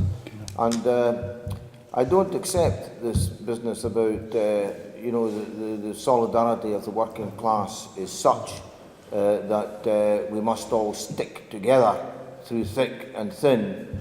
I mean, if you look at the history of progress, economic progress, or as some people might want to see, socialist progress, very often it's been a breakthrough that's been made by one particular country or group of countries, or even one wee country or relatively small country taking a lead. And then perhaps other countries start thinking, if they can do it, why can't we? We can learn, the countries can learn from each other. I was very interested in it. There was, not a lot long ago, there was a question time debate, the Thursday night BBC question time, and Alex Salmond was on the panel, and it was in Liverpool. And the people in Liverpool were very, very impressed by what Salmond was saying about the achievements of the Scottish Parliament. And I think that could, in the fullness of time, set the ball rolling as far as people in England wanting to shift their agenda by saying if the Scots can do it their way, if the Scots can get free personal and nursing care for the elderly, and the Scots students don't have to pay these massive tuition fees, then why can't we do it? You know, and sometimes called the beacon effect, that people in one country see another country doing something which they think is good, and they say, right, there's an example, let's copy it. And, you know, and to get back to the solidarity of the working class thing, well, that is not a concept that was invented by the United Kingdom, and it's not a concept that depends on the United Kingdom for its existence, or any other kingdom for that matter. It's a really worldwide concept where people from different countries should help each other, but no country should have a veto on another neighbouring country's democratic right to move in a particular direction. And that is what the British Constitution is doing at present. The people of Scotland want to move in a particular direction, but because of the existing UK Constitution, we're not allowed to. And that's holding us back. It's putting us in a straitjacket, as it were. And, I would hope that people, our friends and relatives and comrades in England and Wales would see that. And it's not a question of us abandoning them absolutely, or a question of cutting off our ties. We'll still have these family ties, we'll still have these social ties, we'll still have economic ties, but we cannot continue the existing political veto which they have, because that's virtually what happens under the existing constitution. Archie, what's in here? Yeah, just briefly, I think. I would endorse some of what Dennis has said there. But it's not a question of abandonment, frankly, because we already have devolution, and we've made different choices. And so some of the benefits that we've talked about earlier in relation to tuition fees and so on, we already have made different decisions on the basis of the devolved settlement that we have. And I've no doubt we'll make even more different decisions. And that's just the same as Fife Council will make a different decision on loads of stuff at Clackmannanshire Council. So I think people are quite familiar with the fact that different people make different choices. I lived in Cheshire for 6 years, and I spent the last 2 years of my working life living in Yorkshire, at least Monday to Friday anyway. And in terms of the devolution settlement, myself and another Scottish colleague used to have fun in conversation over tea, inventing new things that Alex Salmond had done. You know, we'd invent television licence holidays, and we'd invent all these kind of things just for amusement. But you know, there was one particular guy used to swallow it all, and he was convinced this was a land flowing with milk and honey. But he wasn't saying we'd abandoned them; he just wanted some of it. And that is the point. If the people in England and Wales want to make different choices from us, that's entirely their democratic right. If they look to us and say, I like what they're doing, then they're free to make that democratic choice as well. And the one last thing I'll say on this is, nearly all of my friends in and around York wanted a guarantee that we'd move the border when we got independence to somewhere south of York. Question here. Hi, I'm Manny's Gallagher. I'm the branch secretary for the EIS, for the Education Lecturers Association at Forth Valley College. I'm also kind of active with the Radical Independence campaign, so I've been in big states in Glasgow and Rathbone State as well. I've got some concerns, I've got to say, and I'm not complacent because I'm active. I'm out there in knocking doors with the Radical Independence campaign, but I've got some concerns, and I'd be interested to hear the panel's views and maybe help me away some of my concerns. We've heard the Archie and we've heard the Dennis about a very radical kind of background and what they've done in their vision for the future. My concern is, and I'm not complacent, is post-18 September. My concern is, what we're going to do, we're going to elect another government. You know, what's that government going to be like? And then what's going to happen in the few days after that? I'm not happy, personally, with the idea that a corporation tax, a low corporation tax, allow big business to come in here and do the exact same as happening elsewhere. That's not really my agenda. I'm not particularly over the moon about the decision at the last minute about NATO, the SNP NATO. NATO. And I'd hate to see Trident as a bargaining chip post the 18th of September. I mean, I'm not going to, there's one kind of thing that I'm really concerned about, and I know I'm taking a lot of it about it. And that is, and I'm totally in favour of a yes vote, I'm out there knocking doors, but it would stick in my craw, and it would stick in the craw in many folk that are out there for the first time knocking doors for the yes campaign. If that Team Scotland, post the 18th of September that Alex Sam was talking about, included the likes of Joanne Lamb or any of the rest of the folk, in some way to appease all the voters, we're going to the Church of Scotland saying we've got to try and pacify us all after this 18th of September, we've got to get back on or one nation, and we've got to make a lot of concessions. That would stick in my craw if I get all these folk out and have this massive grassroots campaign that if Alex Salmon included these folk in these negotiations. The folk I want to see included those negotiations are the folk, are the representations of the folk that don't open the doors, are the representations of the working class folk that are out there that have suffered. We've built a lot of the campaign on that with poverty. I want to see that, and I'd like to hear your views on that. Okay, there were various aspects here: corporation tax, NATO, Team Scotland. Keith? Just before I come to your questions, Frank, I'll just say I was interested, Billy, sorry, the point that Archie was making about scarcity just reminded me of a story from Billy Connolly, you know, saying about all these things that Salmon's doing with his free prescriptions or whatever. There was the one where he gets into his car, he's taking his dad home at night and he's forgotten his glasses, and his dad's quite worried and says, "Son, have you got your glasses?" So he doesn't want to worry his dad. She says, "No, you're all right, Dad. I've got one of these prescription windscreens." He says, and to explain it, he convinced his father it's a prescription windscreen, and you just can imagine you're driving along and it's a prescription windscreen, you've got a head the size of Anyway, I thought it was really funny to me. Anyway, sorry, to come back to the questions that were asked. First of all, corporation tax, I think we just disagree on that. But I think the vital point is that I agree entirely with your point. I think that you're hinting at about tax avoidance, where you see companies like Amazon and Starbucks not paying tax. I think Scotland could do a far better job of actually collecting the tax that is due from these large corporations. But I also believe there's a benefit in the reduction of corporation tax to attract new businesses in. But we just disagree on that. And the point I would make is that when you get the chance to vote in May 2016 for a new government, you can vote for who you think best reflects that. The vital point just now is that you get the opportunity to make that choice. The same is true in relation to NATO as well. We also have different points of view in that as well.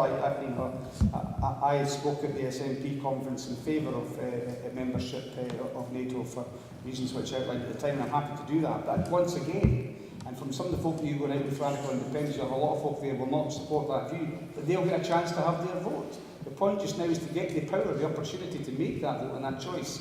And the point of Trident, I think it's both the First Minister and Deputy First Minister being absolutely clear. Trident will not be a bargaining chip. Every invitation that's been possible by various commentators in the UK government and out with the UK government to say, yes, you could use this to achieve that, you could use this to achieve that. And they've made it plain, despite all that, that they would not use it as a bargaining chip. It's not negotiable, it has to be of Scotland, and I believe that's right. On Team Scotland, I think some of the suggestions you're making would worry me as well. I mean, what I've seen of what the First Ministers have to say about it is trying to go out with the parliamentary sphere and trying to get other people with expertise to get involved in it. That's what I understand them to be saying, but I think one of the people in particular you mentioned, it would certainly worry me if her approach to the idea that we're genetically modified not to take political decisions. I don't know why you involve something like that in political decisions. So I think there's probably a great deal we agree on, but let's not pretend that we agree on everything, and also that should be an obstacle to us both going out there and making sure we maximise the yes vote. And then we get the choice to have the government that we want, whether it's one that has policies that you would favour or one I would favour, but let's at least get the choice.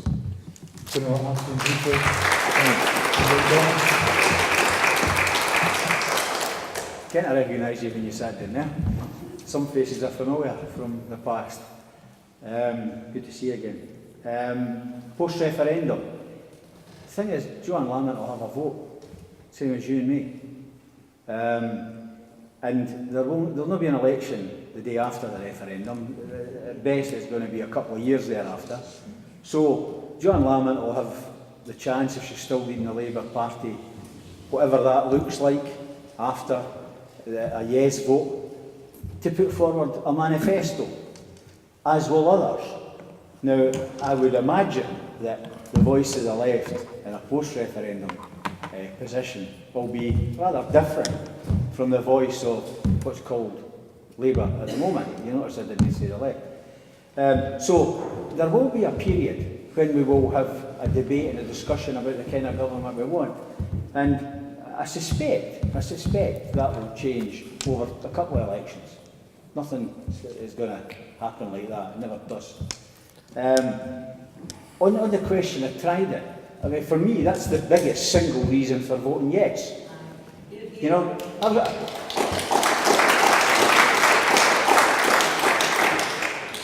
I was talking about the things I learned from my mum about class. I also learned a lot about war. And it wasn't about flag waving and victories, it was about a 40-year brother that she never knew, who died in France at the age of 19 in 1980. That taught me everything I needed to know about war. And I had the great joy of taking two of my grandchildren to that field in France just a few weeks ago, just to give them a wee share of the knowledge of what war is about that I got from my mother. So Trident is not for bargaining. I've said in another context, on the 19th of, it was a bit of a joke I have to say, but on the 19th of September, I'd shut off the electricity and the water supply. That's my view of Trident. But maybe it would blow up, so we maybe better not doing that. Dennis?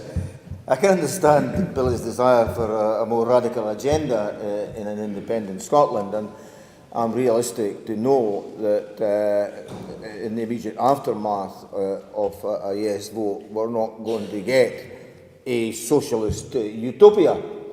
But I think when you envisage what kind of Scotland we're going to have, I would say this. You know, I don't believe in all this genetically programming nonsense that Joanne Lamont comes out with, but if you look at the voting patterns of the people of Scotland over the past half century or so, then it would be fair to say that the majority of Scotland's elected representatives, whether at Westminster or in the Scottish Parliament, are left of centre within the UK political spectrum. I know, Billy, you want them to be more than just slightly left of centre, but the left of centre within the UK political spectrum, put it this way, we had a damn sight better than what we've got at present emanating from Westminster. In terms of looking ahead, I would like to see my old party, the Labour Party, rediscovering its long-lost soul. I see no sign of that happening under the immediate constitutional setup, but there is a chance, I think, there is a chance of it in an independent Scotland, because I think that part of Labour's problem was that when Mr Blair came along, then in order to win votes in Middle England, he ditched every aspect. Every iota of radical socialism had to be ditched in order to win votes in Middle England. And the Scottish Labour Party helped in that ditching process to some extent too, despite the fact that the people of Scotland continued supporting traditional Labour policies and traditional Labour values and all that. Part of the problem, as I say, is that the Scottish Labour Party is not really an independent Scottish Labour Party at all. It's like a branch of the British Labour Party, and the so-called Scottish leadership are looking over their shoulders all the time to see what their bosses down at Westminster are saying, and they have to behave accordingly. But there would be a sea change almost in the immediate aftermath of a yes vote. The Scottish Labour Party would, if it's going to get its act together, it would have to be an independent Scottish Labour Party, and it would have to be seen to be responding far more directly to the Scottish agenda rather than the Westminster agenda. And I think that the people of Scotland would be more receptive to the kind of radical policies that you would like to see. And if they're not immediately receptive, then it's up to you and I to try and persuade them. That's what democracy is all about. I'm conscious of time. Are there any further questions? We have one here, but are there any other hands so I can try to prioritise in what remains of the evening? Okay, right, thank you. Right, okay, thanks. I would like to ask Dennis, I've not made up my mind whether to vote for independence or not. But can you convince me where my pension is going to come from? What revenue are going to pay for the police, the health service, the fire service? Where's all this money going to come from? Sure, it can't just come from all revenue. Well, it's very interesting because at present, some public sector pensions are in fact already the responsibility of the Scottish Parliament and the Scottish Government. The teachers' superannuation scheme, the firefighters' scheme, the police scheme, the National Health Service scheme, these are all at present devolved. They are all the responsibility of the Scottish Parliament and the Scottish Government. So if we have shown ourselves to be capable of looking after those particular pensioners' needs in the last 15 years of devolution, then where's the big fear in terms of independence? And looking at the state pension in general, the present Scottish Government have said that they will extend the triple lock. And let me explain. I remember when Harold Wilson introduced the wages pensions link, so that if earnings were going up by, say, 5%, then the pensioners were guaranteed to get at least a 5% increase, and they were uprated annually. Unfortunately, Margaret Thatcher's government broke that link between wages and pensions, and the Blair government never ever restored it. The present government have rather belatedly introduced a triple lock for a temporary period, and the present Scottish Government have decided to extend that triple lock, whereby pensioners will be entitled to see their pensions going up annually in line with either prices or earnings, or a very minimum of 2.5%. And one other fact, if you look at the amount of social protection money which is spent in Scotland, that's pensions and other benefits, then the proportion of our wealth that goes to is actually less than the proportion of wealth taken up by social protection money in England and or the rest of the UK rather. And so that shows that better pensions are very affordable in an independent Scotland. I've got a vested interest because I'm a pensioner myself. There you go. Keith? I think just where it's going to come from, well, you could ask the same question where the money comes from just now, because some people still believe there's actually a pot of money when you pay your national insurance that goes to protect your pensions. There is none. It's just coming from the current account. There's no pension fund there currently for the UK, and actually some of the positive things you could say about pensions in independent Scotland is that Gordon Brown will get his hands on them for a start, would be a good start. Also the fact that we have, I think it's the second lowest state pension in the whole of the EU just now. Greece perhaps is the only one that's lower. So pensions as they're currently constituted in the UK are not good, not least because of what Dennis has said about breaking the link with inflation. And what that means is you get a nice pension each year. That's what's been happening since 1979. Now I think it's tallied to CPI, Consumer Price Index. But the pensions which we do currently, the Scottish Government has responsibility for, why is it the firefighters in Scotland have not sought to go and strike in the way they have down south? Why is it the police feel they get a much better deal in Scotland? I deal with a number of pensions for Calmac, for some of the railways. We've forced to franchise the railways because of Tory legislation, which Labour left as it was. So we guarantee the pensions that we have there. And I'll repeat what I said earlier on. You've got a UK minister saying pensions are guaranteed in independent Scotland before the House of the Commons 2 weeks ago. Or even before that, one of my colleagues wrote on behalf of one of his constituents with a concern about state pension to DWP. DWP wrote back, and it's in black and white, still got a letter we can show you saying your pensions will be unaffected by independence for Scotland. But that's not the same for some of the professional pensions you've mentioned. But the reason why they're in such a bad state just now is because they've not been properly funded. And also, don't please run away with the idea that a lot of the public sector pensions are in a bad way. Many of the local government funds are in very good health because the employers have made the contribution and the employees have made the contribution. So the idea that they're all, you know, in a bad way is not true. And it really does come down to proper pension management, and we've not seen that in the UK. And I believe not only can Scotland afford it, but I think we can make a better job of managing these pensions than the UK has done. I'm going to let Archie in briefly. I'm not sure whether you're talking about private pensions or state pension. No, I'm talking about the state pension. Right. A private pension comes to a French company. Well, exactly. If I've got loads of pensions because of the nature of my working life. I've been working all over the place. If I moved to France tomorrow, as I probably would have done if my daughter hadn't dragged me back to get involved in a community campaign that got me elected. But if I moved to France tomorrow, I'd still get my Strathclyde pension. I'd still get my Cheshire pension.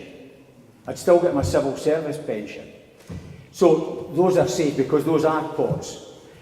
In terms of state pension, it's an uncomfortable truth, but it's a truth nonetheless. I don't know if you noticed a few weeks ago there was an item appeared in the general media, television, press and so on, about life expectancy in Glasgow vis-a-vis Dorset. The simple reality is we all contribute on the same basis, but because in Scotland we didn't live as long, we end up subsidising the pension of the guy in Dorset. Now, long may he live. But that's the kind of perverse position that we find ourselves in. So in fact, in an independent Scotland, your state pension would be more affordable for that simple reason. It's not the best one, but it's the truth. Okay.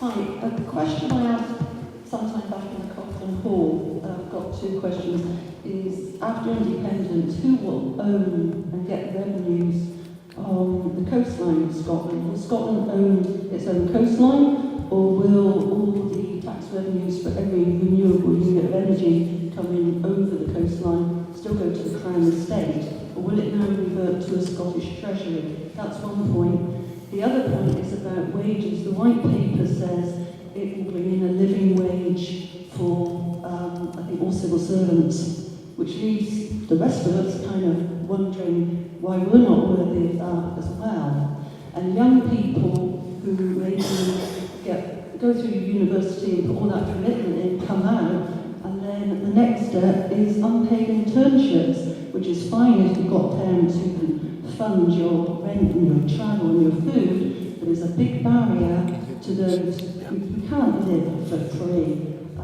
as the next stage in their career path. So there are these social barriers. Companies, it's slavery by another name, sort of civilized slavery if you like, but we shouldn't expect anybody to work for nothing in the 21st century. That was coastline, living wage, university coming out. Dennis? Yes. The ownership and revenues which at present accrue to the Crown Estate would come to the Scottish Treasury.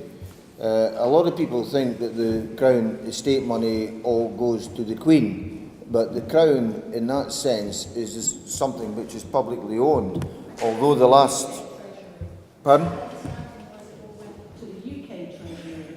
No, it will come to, within Scottish territorial waters, it will come to the Scottish Treasury. And I would like to see this terminology done away with, you know, instead of it being called the Crown Estate, it should be called the People's Estate or something like that.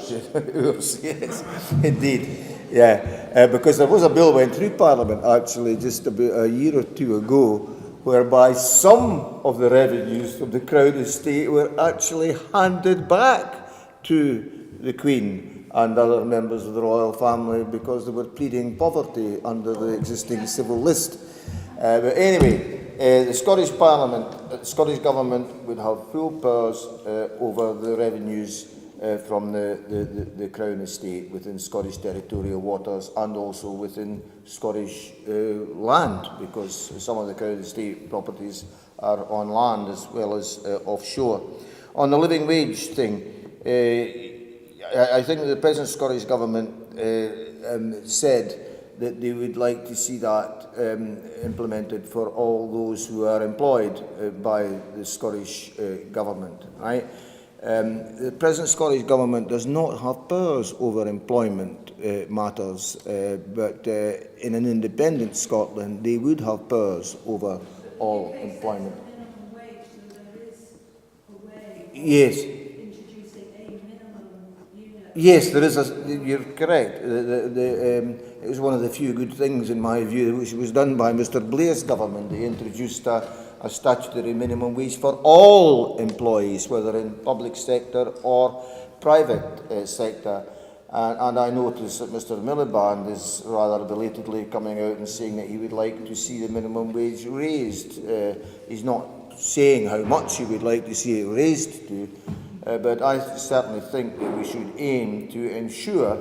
It might be difficult to do it all at once, but I certainly think it's a legitimate target to ensure that all workers, whether in the private sector or public sector, should be brought up to what you call the living wage, which is a good deal better than the basic minimum statutory wage. I think that last point is right. If the minimum wage had actually increased, I think Dennis is right. Blair introduced that. They just didn't increase it effectively over the years subsequent to that. And if they had done it, would have been a living wage rather than a minimum wage. However, we recognise the limitations that we have just now where we start from. So we're saying that within government, which we've tried to do already, to protect not just government, but those bodies which the government has some control over, including for pay policy, that we would try to achieve a living wage. We've already shown or had it demonstrated as that we can't legislate for the living wage in terms of contracts. We can encourage people to do it, we can write it into contracts, but not in a legally binding way because of European restrictions. And actually Boris Johnson has done this in a couple of contracts in London as well, where he's written it into the contract, but he can't enforce it under European law. So, but I do think both in terms of where we are with the minimum wage and also to go back to the previous discussion on the pension, what we've said is we're starting from a low base and we recognise that. We don't think it's right. There's a very good presentation on the possibilities of independence from a guy called Robin Calpine on the Common Wheel, how we could actually improve these things.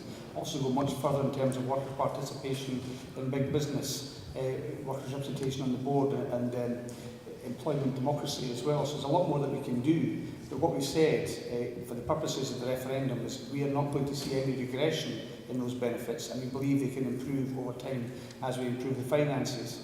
And on the Crown Estates Commission, we made it after the election in 2011, the Scottish Government, there were 6 demands made of the UK Government, and one of them was to devolve control of the country, of the Crown Estates to Scotland, especially given how much they rake in from around the coastline. And their response was to do a tiny wee thing, the Coastal Fund, whatever it's called, which gives some money back to some communities for some efforts, a fraction of what they actually draw in. And that should be part of the Commonwealth of the people of Scotland. And part of the reason why I think they're clinging on to it so tenaciously is because of the potential mineral finds still to come around Scotland. You look west of Shetland, now, a lot of people think there's a huge amount of oil there, or it'll be hard to extract. They've recently discovered there's a possibility of discovering oil in the Clyde, but they weren't allowed to develop it further because of the presence of nuclear submarines. So I think this is one of the reasons why they've held on to it so tightly. But our position now is it should be devolved. So of course those funds should come to a Scottish Treasury if you get independence. I just think you're right on that. I see it in the Parliament. I see especially a lot of American students come across who can afford to do this. And I looked at it once when I was first elected and I thought, well, if I'm going to do it, I'll try and get somebody from Scotland to come. It's great if you get a chance for international student exchange. I did that myself. It's fantastic. But if the opportunity is going to be there, it should be try and get some other folk, not just those who are very privileged. And I came to the conclusion, I just thought it was wrong having somebody on your staff that is not paid. So I've never had an unpaid or any intern.